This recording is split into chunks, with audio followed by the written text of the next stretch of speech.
Bon, j'ai changé un petit peu de cadre, je me suis mise debout pour avoir un petit peu plus de liberté dans mes mouvements.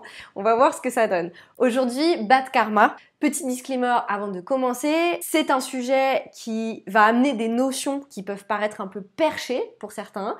On va toucher à la réincarnation, donc prends ce que tu as à prendre et laisse le reste. Le mot karma, aujourd'hui, il est largement utilisé dans le langage courant et il est souvent employé dans un sens péjoratif pour désigner une espèce de vengeance injuste et aléatoire de la vie. Mais en vrai, c'est quoi le karma et comment ça fonctionne? Karma, c'est du sanskrit, c'est une très vieille langue indienne, une langue millénaire, c'est la langue du yoga qui ressemble à ça. Et ça veut dire action. Action, donc c'est un mot totalement neutre à la base. Par extension, karma, ça désigne en fait le concept selon lequel chaque action a des conséquences et tout ce que l'on sème, on finit par le récolter. Pour moi, cette notion de karma, elle implique 3 choses fondamentales. La première, c'est qu'elle permet de nous sortir de cette histoire de justice divine qui viendrait nous botter le cul à chaque fois que on ferait un truc de mal. Alors, je mets mal entre guillemets aussi parce que la notion de bien et de mal, elle est relative, elle est à prendre avec des pincettes. Mais le karma, c'est pas tant le bien et le mal que une action pour une action. Exemple très simple, tu vas voler quelque chose, on finira par te voler quelque chose. Tu offres ton temps, ton énergie, ton amour à quelqu'un, tu finiras par recevoir du temps, de l'amour, de la bienveillance. Et de ce principe d'abandonner cette histoire de justice divine, découle quelque chose qui est très cher à mon cœur, c'est la prise de responsabilité. Parce qu'en fait, à partir du moment où il n'y a plus de justice divine, on est vraiment obligé de prendre la pleine responsabilité de ses actes. Ce qui découle directement de cette prise de responsabilité, c'est de stopper le comportement de victime. Victime de la vie, victime des malheurs qui nous arrivent, parce que, en fait, non. A priori, on est quand même responsable de ce qui nous arrive. Même si, bien évidemment, j'ai conscience que dans certaines situations, c'est très compliqué quand on est victime réellement de la vie et du malheur, de se dire qu'on en est responsable. Il y a une étude que j'ai entendue il n'y a pas très longtemps, très intéressante, qui explique que les personnes à qui il arrive, comme tout le monde, tout un tas de problématiques et qui prennent les responsabilités de ce qui leur arrive et de comment ils gèrent en fait ce qui leur arrive surtout, sont des personnes qui ont plus confiance en elles et qui sont fatalement plus heureuses. À bon entendeur. Et donc le troisième principe pour moi qui découle du karma, c'est une notion d'ailleurs que je devrais peut-être pas aborder parce que je ne sais pas si c'est très protocolaire, mais ça correspond aussi à mon expérience de vie, donc je vous la partage. Comprendre le karma, pour moi, c'est déjà une invitation à lâcher prise. Pourquoi? Personnellement, comme tout le monde, il m'est arrivé un tas de trucs pas forcément très cool.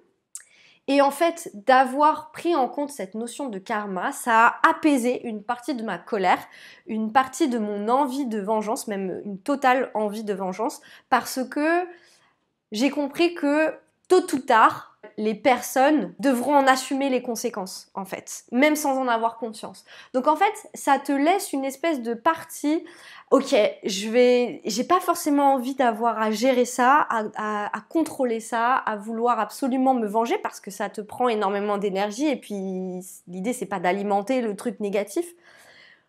Donc du coup, tu laisses un peu ça à la vie en disant ça finira par se rééquilibrer. Et je trouve que ça a un côté hyper rassurant de se dire qu'en fait, l'univers va faire le job et rééquilibrer la balance. Le côté rassurant, il est aussi dans le fait que on sait que les actes ne restent pas sans conséquences. Et ça fait plaisir en fait, quelque part.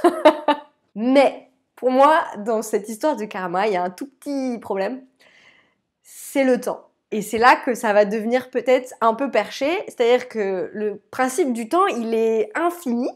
Qu'est-ce que ça veut dire concrètement? Ça veut dire que le petit Rémi au CP qui t'a baissé ta culotte devant tout le monde à la récré, ou ta belle-mère qui t'a torturé pendant 10 ans, ben peut-être que le karma, il va pas leur tomber dessus direct.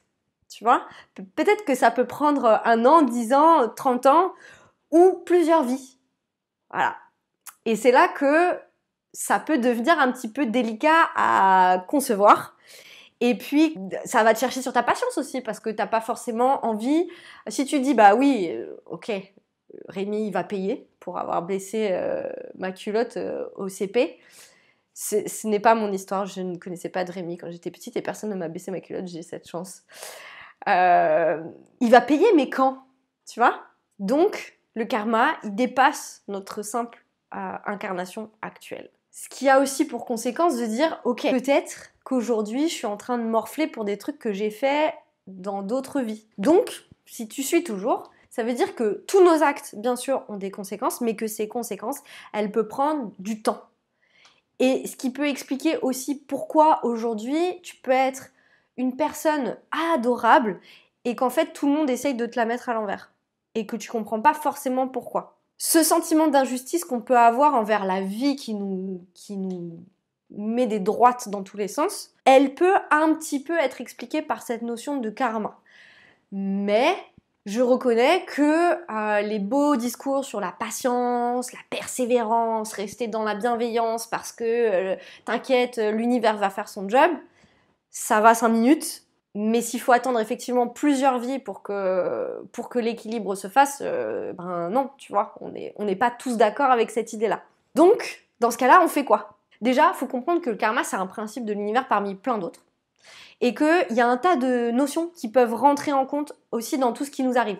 Par exemple, il est possible que effectivement tu sois quelqu'un d'adorable dans cette vie et que tout le monde te la mette à l'envers, sauf qu'en fait, peut-être que c'est parce que tu as besoin d'être aimé et que tu autorises tout le monde à te marcher dessus. Peut-être que ça n'a rien à voir avec le karma, peut-être que ça a à voir avec ton enfance, la manière dont tu as été élevé.